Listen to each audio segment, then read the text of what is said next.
everyone. I'm back to talk a little bit about my experience with my dad. As you know, he had COVID, came out of nowhere. He was diagnosed on January 19th, ended up in St. Luke's Hospital, and they sent him to short-term rehab facility, which he was extremely unhappy and begging me to get him out. Thankfully, pre-COVID, because of the workshops, because of the Love Thy Neighbor workshops, I knew to plan ahead. We had Synergy Home Care come to the home and talk to my dad about what would it look like if you needed in-home care, knowing that at some point he probably will need help in his home. We also had Vesta Senior Network come in and say, hey, if you want to move, how would that look? Where could you move and how would the financing work for that? So I'm so glad that we planned ahead because the crisis happened. We didn't expect it. We thought he had arthritis. We thought his legs hurt because of arthritis, and here it was COVID. So thankfully, I was able to call Synergy on Friday and arrange for help on Monday. And again, you're always worried about what is it like to have somebody come in your home.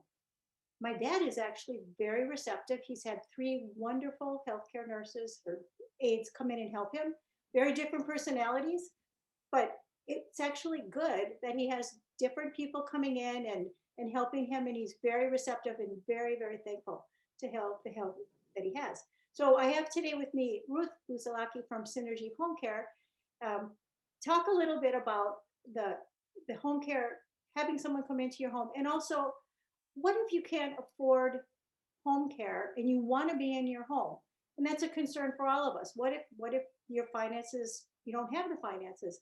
What if you are on Medicaid? How does that all work? So Ruth, can you tell us a little bit more about that?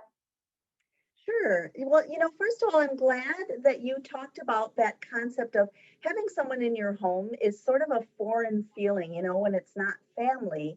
And it's an obstacle that everyone needs to sort of overcome.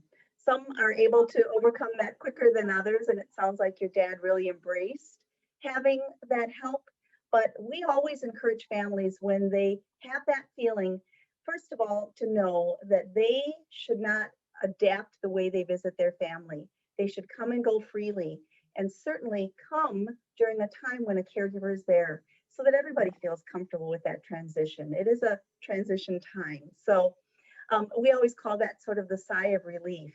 We like to call after a few visits and see how things are going. And often what we hear is just that joy of, oh, I love it when Susie comes, and and then we have a sigh of relief because we just know that that's a hurdle we have to overcome and it can't be avoided. So, but you're right. We never know what's going to be coming, and so planning ahead. I just really applaud you and your father for planning ahead and looking at a lot of different options. Everybody wants something different and depending on the circumstances. So I'm glad that we were able to help your father and others like him who need just a little bit of help, another set of eyes. Certainly not something that you couldn't do yourself, but it doesn't mean that just because you can, you should, right?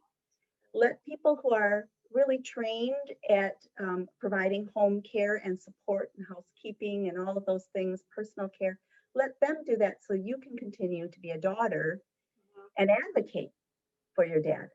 That's the most important piece for you. So I'm really glad that you were open and your father was open to the idea.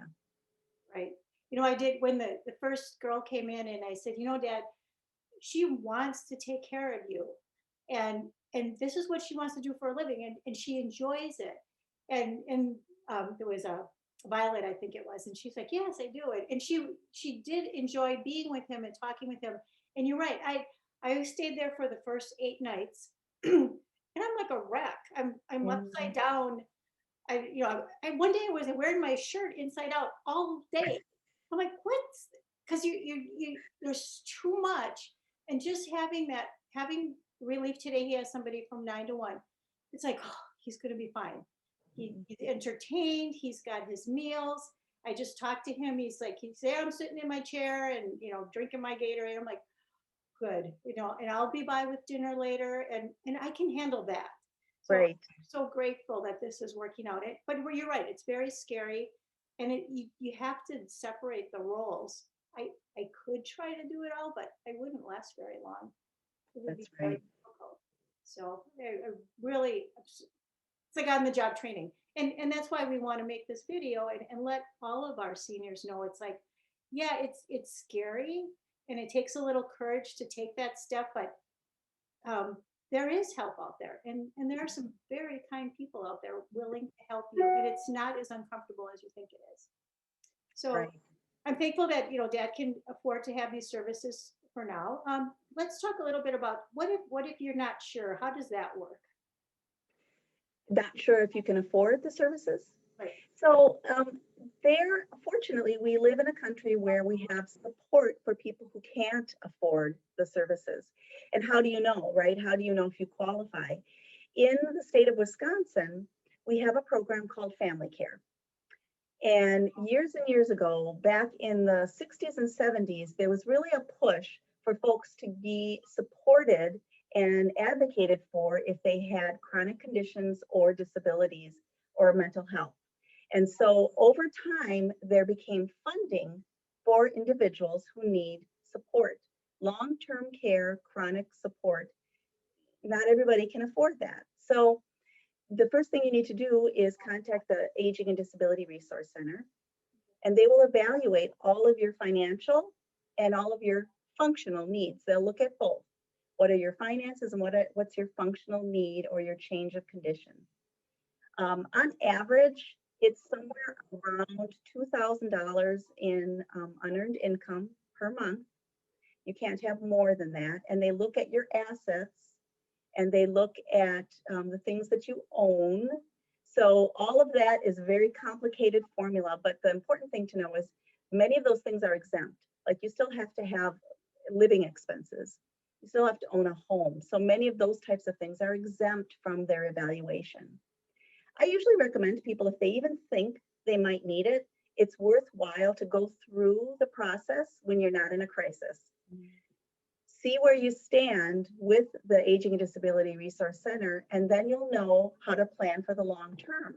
Maybe in a year or two, we might qualify for this. So once you do qualify, then they will send in a case manager to evaluate how many hours of care you might need for your care and for your supervision. The goal of this program is twofold. It's to manage the finances, the funds that are going to you, and it's also to provide dignity of choice for the individual. So the truth is, it's actually cheaper for the government to keep you in your own home and bring a little bit of help into your home than it is for you to move. Because I know that many people are afraid, well, if I involve the government, they're going to make me move, right? And it's really important for anyone who hears about this program to know that it is your right, first and foremost, to live in the least restricted environment possible. Wow, that's great to know.